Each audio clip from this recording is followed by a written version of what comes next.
Well, it's great to be with y'all, and thank you so much for the invitation. As I can tell you, being a pro-life, pro-Second Amendment conservative from a district that voted for John Kerry and Barack Obama, and living in Palm Beach County, being a conservative in Palm Beach, it's kind of like fighting behind enemy lines. So it's good to be with you.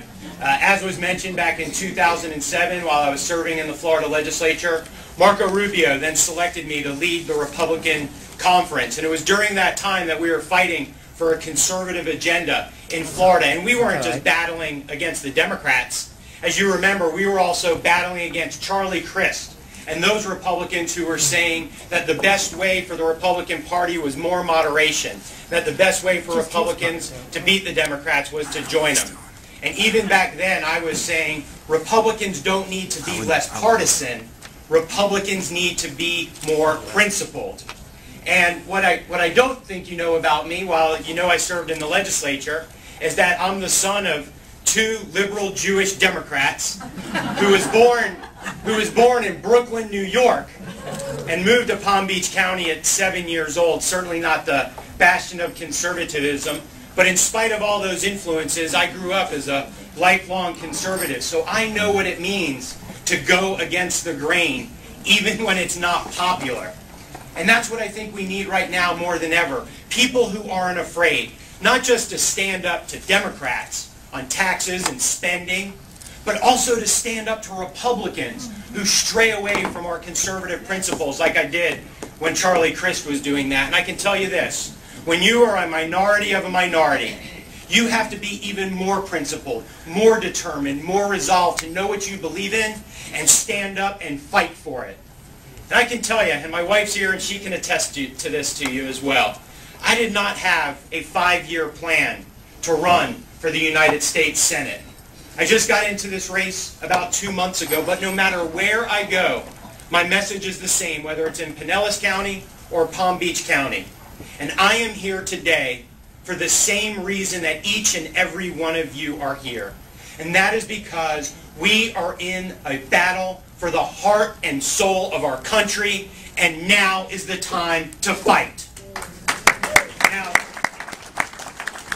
it's also because, in spite of America's greatness, we're getting away from the things that make us special and make us unique. And I've realized that America is not too big to fail. Did you ever think it was possible? Could you ever imagine that the U.S. debt could be downgraded? Or that a United States president would consult with the Arab League or the United Nations before he consulted with the United States Congress? Or that a judge right here in the Bay Area would rule to use Islamic Sharia law instead of American law? So the reality is that the challenges we're facing today weren't just the fault of the Democrats. Republicans share in the blame. And what's worse is we're doing it to ourselves. We are spending money that we don't have, and we are bankrupting our nation fiscally and morally. We are borrowing money from countries that do not share our values and interests and jeopardizing our nation's sovereignty. Our $14.3 trillion national debt is making us weaker on the global stage, and it has now become our nation's greatest national security threat. And our tax system and regulations are stifling job creation and economic growth and driving jobs overseas. And I am outraged that there is a full frontal assault on private industry and capitalism by the National Labor Relations Board, and that there is an attempt for cap and trade in an end-run regulatory maneuver at the Environmental Protection Agency. And then finally, we have an entitlement system that is on a path to insolvency, and if we do not reform it, it is going to collapse on current beneficiaries, and for future generations, they are going to be burdened with crushing taxes, lower standard and quality of living, and a loss of personal freedom. And so on issue after issue, whether it's raising the debt limit or saving Medicare, we cannot afford to kick the can down the road once again. I'm proud to tell you that I was the first candidate in the entire country to sign the Cut, Cap, and Balance Pledge. And I'm the only candidate in this race who has fully embraced the Paul Ryan budget plan, and the only criticism that I have made of it is that it doesn't go far enough, fast enough. Because anyone who tells you that we can wait 25 years in order to save Medicare, or that we can balance the budget without reforming entitlements, just isn't being honest with you. And this is a line in the sand moment for America. And Republicans can't blink. We need to be on offense. We need to be aggressive. And more importantly, we cannot worry about political consequences. We need to be focused on what are the consequences to our country if we fail to act. And in 1980, I think each and every one of you would remember, Ronald Reagan asked a very simple question of the American people. He said, "Are you better off today than you were 4 years ago?" Well, today the question that we should be asking is, where do we want America to be 5 years from now? Because cutting spending, balancing the budget, reforming entitlements, those are tough choices. But they're also the things that we need to do in order to get our economy going again, in order to create jobs. And I believe that there is an economic resurgence here in America, right around the corner, where we can achieve that American economic prosperity, where we can recapture a national security platform based on peace through strength, where we oppose our enemies and support our allies, and where we can restore those foundational Judeo-Christian principles.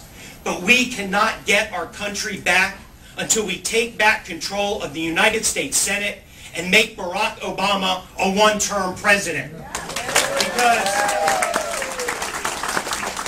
Because for all the hard work that we did to get Marco Rubio elected to the United States Senate, every vote that he takes on the big issues of the day are canceled out by Bill Nelson, who is the biggest cheerleader for the Obama agenda. And so in 2010, the people in this room and in rooms like it all over the state and all over the country, you helped create that first wave.